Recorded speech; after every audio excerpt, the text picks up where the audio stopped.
Good morning guys. So, today is September 14, 2023. Thursday tayo ngayon. Gagawa tayo ng watchlist for today. Kasi dapat kagabi ito hindi na natin nagawa, no? Medyo nagpahinga kaagad tayo ng maaga. Diyos mo yun naman. Sayang oras.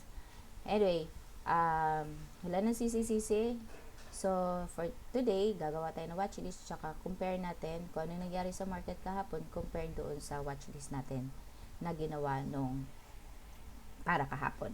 Okay? Kahapon ko rin ginawa yung watchlist. So, every morning tayo gumagawa ng watchlist. Pang 2 days na ngayon. Okay.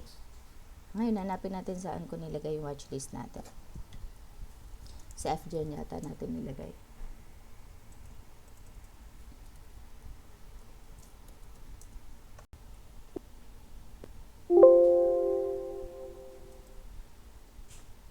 Dito ba?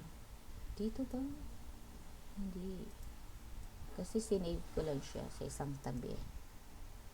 Okay. Actually, meron naman akong nakasulat dito, pero hindi sa mail. Kasi doon ko kanino? FB. Eto ko si Meg Monday to eh. Kaya hindi ito. FB ba? Dapat yung watches ko pala doon ko ilalagay sa sa FB natin nilagay guys. So, tama ba? 14 na ngayon. Yung gagawin nating watchlist, pang 13. Okay? Tapos ito, titingnan natin kung anong ginawa nito kahapon. So, ito yung watchlist natin para kahapon. Ibig sabihin nun, ito, pwede natin itong bilhin. Itong 7. 1, 2, 3, 4, 5, 6, 7. Itong 7 na to, pwede natin bilhin kahapon. So, what we're gonna do is, check na natin ngayon. FGen, Ali, Meg, JFC, BPI, and PCOR. PCOR and FB. Okay. So, okay, dahil nandito na tayo sa FB, unahin na lang natin sa FB, no?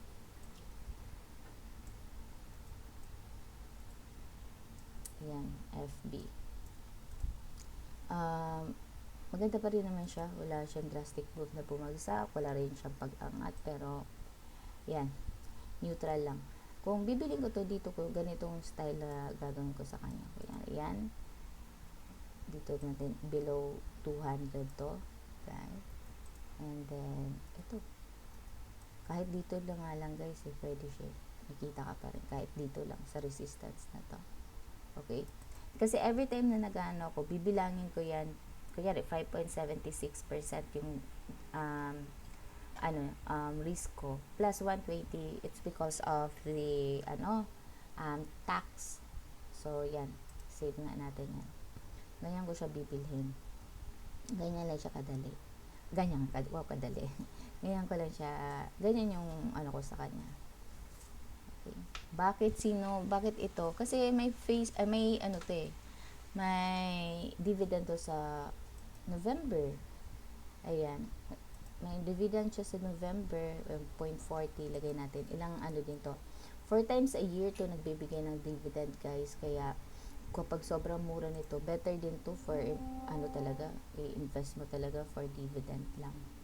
So, kanyari, 420, magkano nga siya ngayon? 5.65 times 100. 0.78%. Pero, yung, maliit lang siya. Siyempre, kumpara sa ibang sobrang liit lang niya. Pero, yun nga. Maganda naman yung structure niya. Kahit pa paano. So, pwede. May chance. Diba? Okay. FGen tayo.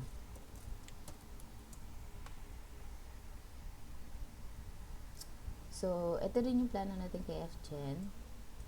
If binili natin siya dito, yan. Dapat dito yung cut loss natin. Pwede rin naman very conservative ka. Dito ka sa below 200. Pero, kunyari, ganyan. Ano ba nangyari sa kanya kahapon? Tagalin natin yung mga Okay, negative 1.74%.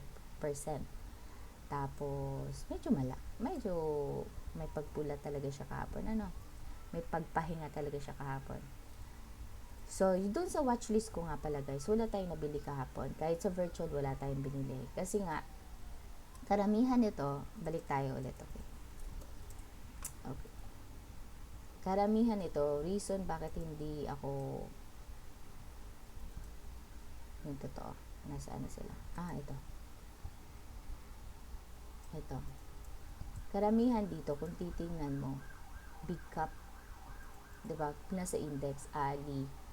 Ito, kakalabas na to si Meg, JFC. Big cap ito. Wala tayong illiquid dito. So, ang PSEI kahapon, medyo hindi ganun kaganda yung smooth ng ano niya. As in, pula-pulahan na siya. Hindi talaga siya malakas kahapon, diba? Tapos, kung titingnan mo, first 30 minutes pa lang, namumula na sila. Ito sila. Namumula na. Kaya sabi ko, teka lang, stay put lang muna ako. Hintayin ko lang muna. Baka kasi anong gagawin ni PSEI. At ito ang nangyari kay PSEI. Yan lahat, big, malaking first, second liner to lahat. Diba? Yan. FB pa lang, 299.3 billion. Billion, kumbaga, tens and hundreds of billion to, hundreds of billion to. Lagay natin si PSEI. Dapat pala ito inuuna ko eh.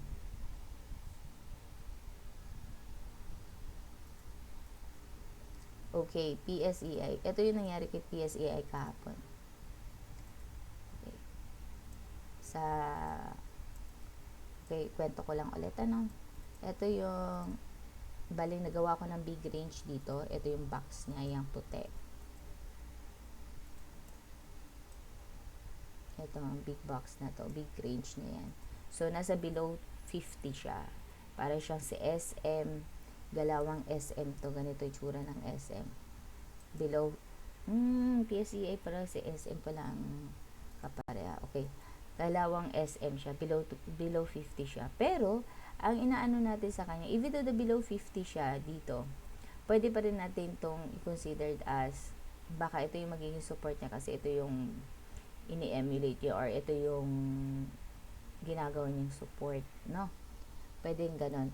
Pwede rin, itong yellow line na to, itong 6,000, iyan yung magiging support niya. Kasi nga, whole number, diba? Pero anyway, ang daming anyway, ano. So, ito, syempre, kapag titignan natin siya dito, kung itong size lang na ito, kung itong area lang na to, creating siya ng lower low, downtrend, no? Creating siya ng lower low, lower high. Tapos, ito yun, saan pa yung lower low niya? Diba? Creating siya. So, hindi ganun siya kalakas, tama? Kaya nga, ang inaano ko sa kanya, ano ba to? Na medyo defensive tayo. Tapos, if ever man na merong ano siya, medyo may pag-iinarte, tingnan kagad natin yung mga index na gusto hawak natin or gusto natin bilhin, katulad ng mga nasa watchlist natin, mga big cap, kasi sila yung natatamaan, and which is true, sila din yung natatamaan. 'Di ba? May react talaga, nagre-react talaga sila. So, anyway, ito yun. Yan.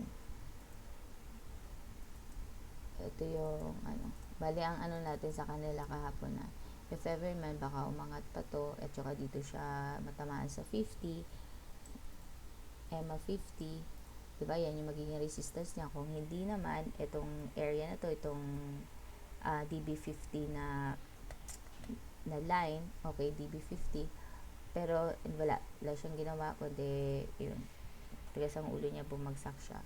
At saka yung candle kasi niya kahapon is parang shooting star. Hindi, although hindi masyadong mataas, pero ano siya parang inverted hammer. So, yun ang ginawa niya ngayon.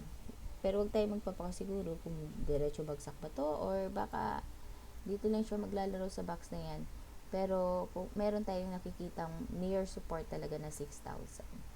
So, yun, maganda siya tingnan kung sa 6,000. Tapos aangat kasi mukha talaga siyang head and shoulder niyan. Anyway, yan yung tingin natin sa kanya. So, yan muna, no? Yan muna yung chika natin. Tapos mamaya balik ulit tayo. Pagkatapos natin i-check yung mga nasa listahan natin, balikan ulit natin. After nito, bago tayo gumawa, balikan ulit natin yung PSE. Ano ba yung plano natin? Okay. So, ito yung FB natin. Yes, gusto pa rin natin yan. Malakas pa rin yung natin dyan na pwede natin bilhin. Try natin. Virtual lang to pinag-uusapan natin, guys. Gusto ko siyang bilhin sa virtual. Even na nag-react si BTC, si PSE kahapon, 'Diba? Ilang negative din niya kahapon. Negative how much? 1.30%. Okay, nasa 6,149 ish siya nga. Even na nagbumagsak siya ng 1.30, ito wala lang. Kiber. Wala siyang pakialam. FGen. At saka, kadalasan, hindi rin masyadong nakikialam tong stocks na to. Hindi sumusunod. Okay? FGen. Yun. So, ang ano natin kay FGen, kasi nga nakikitaan nga natin siya ng symmetrical triangle, 'di ba? Tapos ngayon, medyo may pagbasag-basag siya ng konti sa symmetrical triangle niya, ano. Hindi naman super basag, kundi nandito pa rin siya sa support. Tingnan natin kung anong gagawin niya mamaya. Yan. Intact pa rin siya. Maganda pa rin naman, pero tingnan natin kung ano yung gagawin niya, okay? Yan yung ginawa niya kahapon. Kaya alam naman natin yung reason na kaya hindi ko siya binili. Wala akong binili kahapon. Ali. Ano ba? Ito rin yung kay Ali. Ito yung plan na natin. Kayang-kaya. Pero, yun. Yan. Yan yung ginawa ni Ali kahapon. So, actually, si FGen okay. FB okay pa to. Lagay natin na okay pa. Si Ali naman, hindi pa naman siya bumagsak dito sa mga EMA, kaya okay pa rin naman siya. Diba? Hintayin lang natin kung anong gagawin niya ngayon. At saka anong gagawin ni PSE. Kasi sumasabay naman si PSE sa mga index. At saka, diba? Yan. Okay pa rin naman siya. FGen. Tingnan natin sa FGen.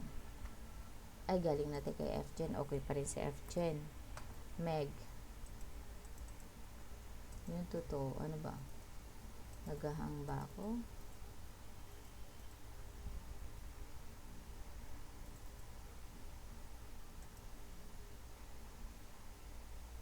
Naghang nga ako, guys.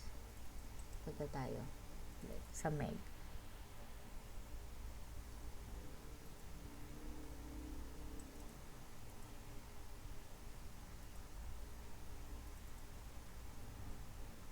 Ba't ako nandito sa may dividend?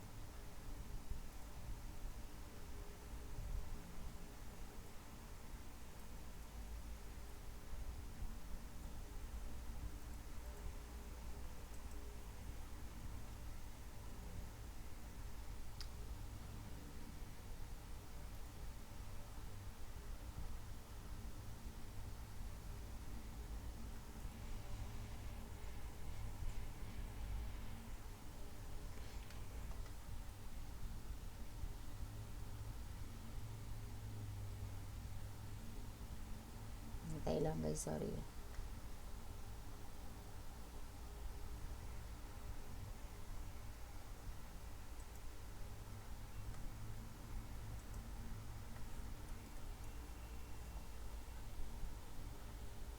Alam mo, gusto ko talaga ito si Meg ngayon. Ayan, stay put lang siya. See? Wala rin siyang drastic move, kaya okay pa rin yung mga watchlist natin. JFC. So, eto si JFC medyo hindi okay sa atin. Dapat may pakita muna siya dito, okay? So, si JFC, ano ba yung story ni JFC? So, gusto natin siya kasi nga yung nagkaroon siya ng pin bar dito, tapos may confirmation, and then, the next day, green pa rin siya, diba? Parang, kung maganda siguro ang market, baka nagtuloy-tuloy ito. Pero, hindi gumanda. Negative 3.36% siya. So, 230 pesos ang per price niya ngayon. Kaya, sabi ko, pag may mga ganitong kailangan ko i-remind yung sarili ko na, kung kaya maghintay, maghintay. Kasi andito yung support eh. Andito yung magpapatunay sa kanya na double support niya to. So, ito yung DB50 at saka ito yung trend line. Diba? Maghintay. So, yun nga. Kasi hindi naman to, kumbaga, hindi naman sa hindi iiwanan. Meron pa rin naman kasi dito iniwan ka nga. Pero, kumbaga, ito ay mga index. Hindi katulad ng nilaloto na sobrang bilis kumilos. So, yan. Ito, medyo tatanggalin natin to sa natin. Buti hindi natin siya nabili, no? Pero tatanggalin natin siya sa list natin. So, yan, ano na rin natin yan, kumbaga lesson learned, kumbaga ilalagay natin sa data ng utak, sa utak natin na mga bagay-bagay na kailangan nating mag-wait ng maayos. Para pag umakyat pa yan ng sobra. Pagka syempre umakyat siya tapos kakabili mo lang, medyo malaki-laki na risk mo. Even though napasok siya, malaki-laki risk mo compared sa magiging reward mo. Hanap na lang ng iba. Pero kung gusto mo talaga to, okay lang din. Pero yun, mas pababa nga lang. Kung malaki yung risk mo, mababa lang yung kikitain mo. Diba? Pero tanggapin. Hindi pwedeng tanggapin na lang. Picor.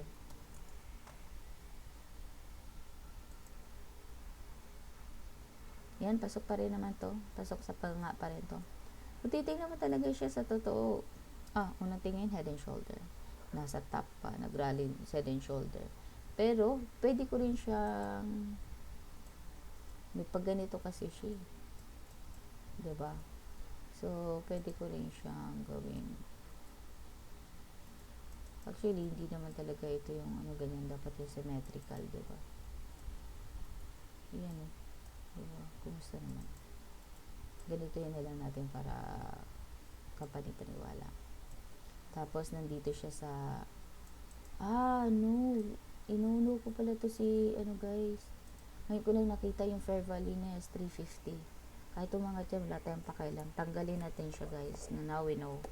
Kaya minsan talaga dito dapat ako naghahanap sa i-check ko lang talaga dito sa sa Investa kasi nandito yung fair value ko. 350 out muna natin siya guys. Okay? Kahit na, parang ganda naman ito, baka umangat to. Baka nga umangat siya, pero dahil sa fair value, out muna natin. And BPI. Yun. Tigos ni BPI, lakas pa rin. I mean, hindi siya katulad ng iba na bumabagsak, pero ayan, lakas niya. Diba, steady pa rin siya. Umangat pa ng 0.28%. Pero anyway, ito yun. Kasi nga, diba, marami siyang mga support siya dito sa 200 EMA and then dito rin sa channel line niya. Diba? So, yan. Check na natin. Kung bibilhin, wala na tayo dito. Kung dito siya bumaba, okay lang. Kasi kung bibilhin natin siya, ganyan. Meron pa rin naman tayong kita. Pero, ano ba? Naisuan pa rin naman. In fairness naman, ito yung dati kasi below 200 pero umaangat. Below 200 pero umaangat. Ngayon, mga 2 times niyang tinouch, diba? Pag nasa 200, within 200 angat. Within 200 angat. Ngayon, nandito rin siya. Ano ba itong gagawin niya dito? Aangat ba siya? Ganun na ba siya kalakas? Or sasabay siya sa index? So, ano muna natin? Wala naman siya masyadong move kahapon. Supposedly, dapat dito pala nakabili na ako. Wala naman masyadong difference naman talaga. Diba? Mga konting difference lang. Pero, dahil ganyan yung market ngayon, hindi naman siguro tayo iiwan ito. Stay put lang muna tayo.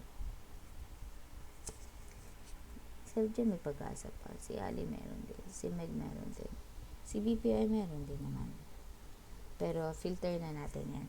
Mamaya. Okay. Sa 7, ang natanggal natin is si JFC at saka si Picor. Diyan sa 7. Pero mamaya, kapag may makita pa tayong iba, 'di ba? Mas magtatanggal pa tayo. So, ito si Picor at saka si Picor and JFC ang wala. Okay, tinanggal natin. Si Picor dahil nasa fair value pala, si JFC dahil pumangit talaga yung niya, yung candle na iniwan niya kahapon. So, out muna. Ito, may pumapag-asa tong FGen, Ali, Meg, BPI, at saka FB. Pero, ang pinakamaganda sa kanila, siyempre si FB. Yung structure lang, guys. Pero, tingnan muna natin. Si FB, tapos, FGen, okay pa. Ali, BPI, medyo okay pa. Pero, kung papipiliin, baka FB maganda. Relax lang ito eh. Yan yung move niya eh. Okay. Kasi ito, magwe-wait pa tayo kung anong gagawin ni PSE. Itong Ali, Mega, tsaka BPI. Meg din, maganda rin. Pero stay put lang din siya. So, punta tayo sa Ami Broker. Tingnan natin kung ano yung mapipili natin for today. For today's watch list.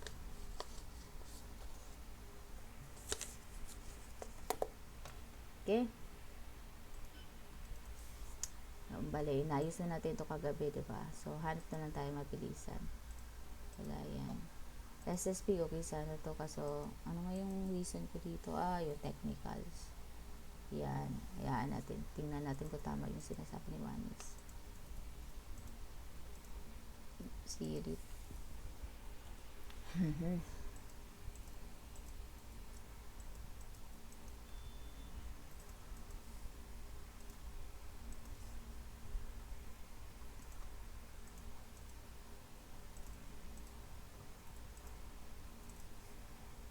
Yan, JFC pa ako.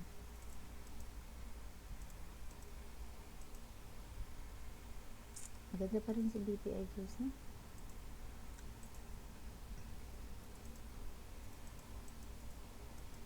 Si Didi.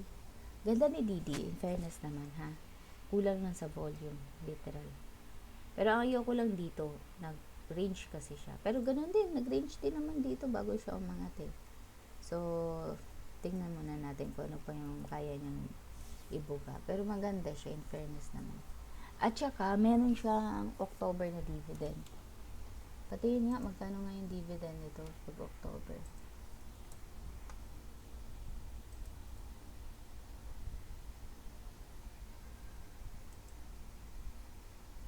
%3 din. 3.70% din. Mga 0.2620, 0.2624 divide natin sa 7.31, ilan? Times 100, nasa 353, ano din? 3.5%. Tapos, ganda pa ng structure na. Diba? Palang-palok. Dapat ganito yan. Pero, yan. Kita yun nga. Arrange na. Okay.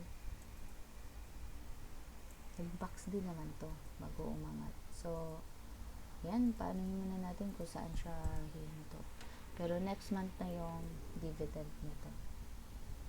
Kulang sa volume kaya hayaan mo siya. Okay, si full. Yan. Yan, kulang sa volume. Out muna tayo dyan. Nag-rally na. Out tayo. Lakas ng volume ni fruit ha. In fairness naman. Maganda rin naman yung volume nito. No? Hanap na lang tayo ng ano dyan. Better kung balik mo na siya dito. Tapos ganito yung gagawin niya. Ganda yun. Lakas, laki ng volume. May bumibili talaga. May trades talaga. Hindi na siya yung hindi naman basura, kundi hindi masyadong favorite. May nanonood, may nagtitrade.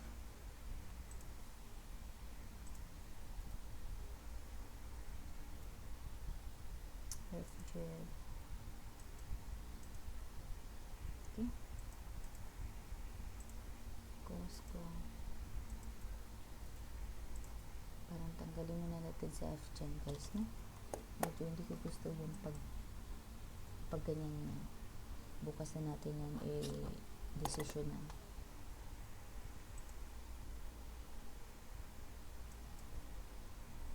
FB maganda.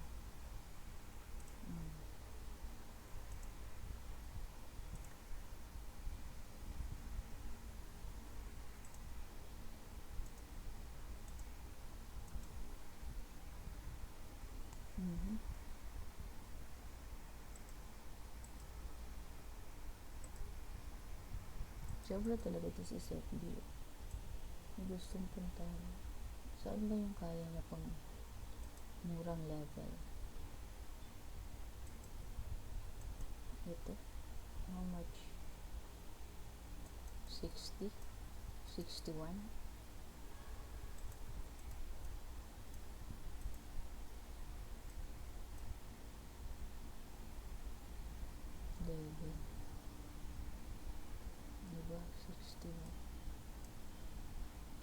nagpapakita ng kagalakan to.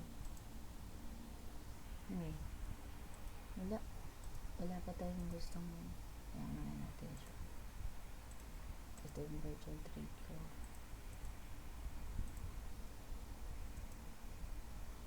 Ito sim ganda. Gusto ko to siya. Pero kung tapo na pero lang 200 kasi nagre-react pa rin yun dyan. Pero kung titignan mo kaya yan siya. Maliit lang, di naman dividend na kaya kibera lang tayo dyan. AAV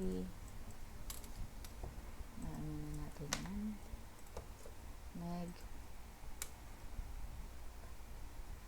Wilcon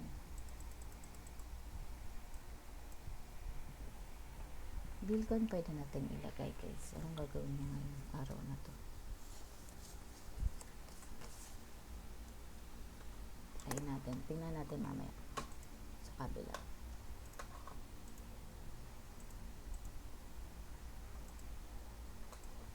Mission si MM na. Ano pa makikita ang gilas ni MM na yan? May pag-break sa mini box niya. Hindi ko alam ang problema niya. Magkano din yung lahat?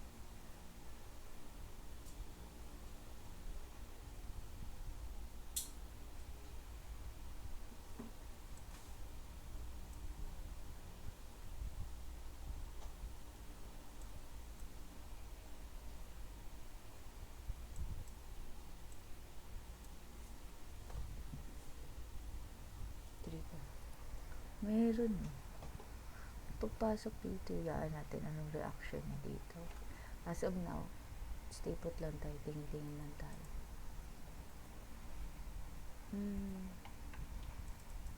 Kita mo, sa Wednesday ko na ito titingnan, medyo support eh. Ayan.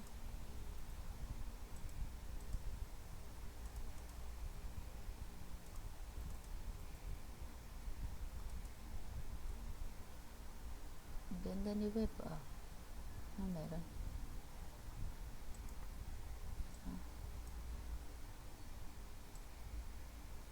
ito siya magre-react pero maganda siya.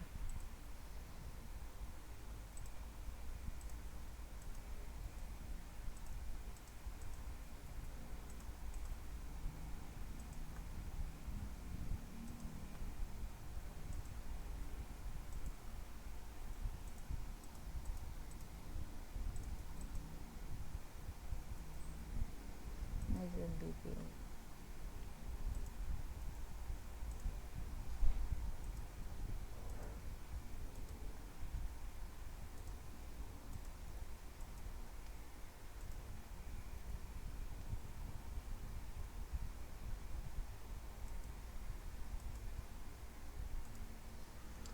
Okay, balik tayo dito.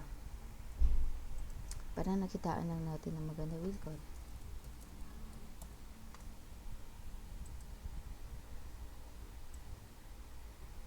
FB, okay. Major support, okay. Kung green to mamaya, baka ito yung magiging support niya. Virtual lang natin ito guys. Tingnan natin. Pwede yung pa. Kailan ba March. So, pasok pa rin 6 months prior. Sa March na yung yung maliit lang naman yung dividend niya. Sobrang liit lang ng dividend nito guys. 1% lang. Ngayon laki na yun. 0.23 plus 0.14. 0.23 plus 0.14 divide 27.6 times 100. 0.14 plus 0.23. Okay. Divide 21.8 times 100. 1.69%. Kung same lang din ang kukunin. Diba? Tapos ito, okay, pasok pa rin. Yan yung magiging race mo kapag green siya mamaya, close siya ng green. Yan. Okay. Tapos ito lang, no? Yan. Tapos ito, pasok. Pasokin na natin ito. Wilcon. So, nasa watchlist natin ngayon si Wilcon, BPI, FD. Pasok natin yan. BPI, FD, at saka si Meg. Pasok pa rin natin yan. Okay. Tingnan natin si Ali.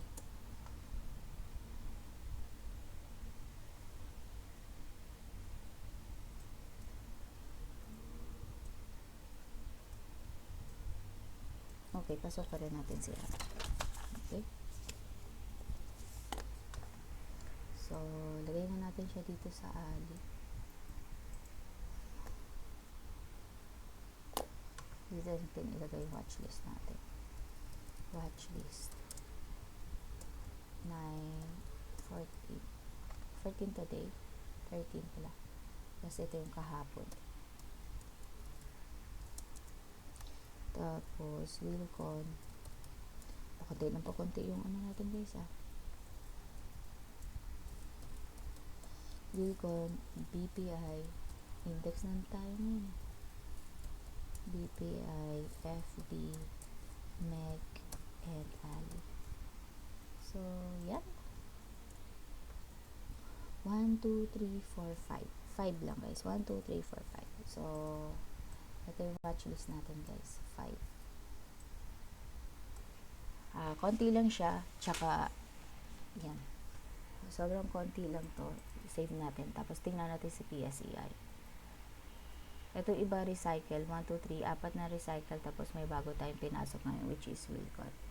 Wilcon kasi parang 3 beses na siya nagbaba. Tapos, medyo may konting hammer pa yung isa. Tingnan natin kung yung last candle niya kahapon. Tingnan natin ang gagawin niya po mamaya. Kung green candle ba yung ibibigay niya. Maruboso ba. So, kung unang tingin, kikita mo talaga na medyo hindi kagandahan. No? Pwede dito muna sa 6,000. Pwede siya mag-react dito sa 6,000. Pero hindi siya kagandahan yung tsura ng PSE. 6,000 at saka dito yung mga level niya 580. Kung gustuhin talaga, diba? Pero tingnan natin. Hindi rin tayo masyadong magpakampante. Diba? Ayan. Ano ba ginagawa na ano? Tingnan na lang, silip lang tayo mabilisan sa guys.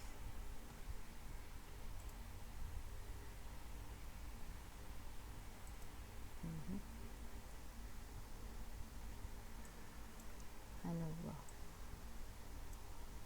Sa trading view pala. Silip tayo.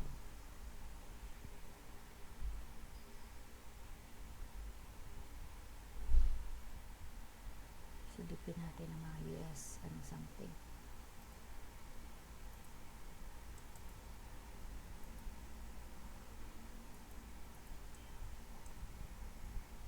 Ito. Ginawa nito. Yan. Okay naman. Nasdaq. Okay pa rin naman. Grabe no? Ganda naman. Ang lupit ang ano nila. So, hindi okay pa naman sila. So, first time natin ulit yung bumalik dito sa ano natin. Nice one para na. Okay? So, wala nang drastic ng bagsak or gano'n. Minsan, syempre, ingat tayo pag mga gano'n mga level. Mga bumabagsak, syempre, very, tayo dyan, defensive tayo. Kasi baka madamay tayo, PSE. Yun, balik tayo dito sa, natin. So, si PSE lang talaga may problema. Tsaka, parang daming bad news nito. Kumbaga, yung market daw natin, pinakamabagal sa lahat ng emerging market, ganun. Totoo naman, pero malay mo baka sa atin pumunta pa yung mga investor. Pero yun nga, parang in short, hindi tayo gusto ng mga foreign. So, eto siya, ito ang nangyayari sa kanya ngayon. So, Kung titingnan ko, malaki yung candle niya, baka red candle pa siya today. Pwede siya mag red candle at saka dito siya sa 6,000. Baka pwede. Pero let's see. Hindi tayo ganun ka-bullish. Yung itsura ng hindi ganun ka-bullish pagdating sa index, okay? Pero pagdating siguro sa mga small cap, baka walang pakialam sa kanya yung mga small cap. Okay, mga third, fourth line, walang pakialam sa kanya. Pero sa index, sa mga malalaking, medyo hindi siya kagandahan. So, yun lang muna guys. Thank you so much. Bye.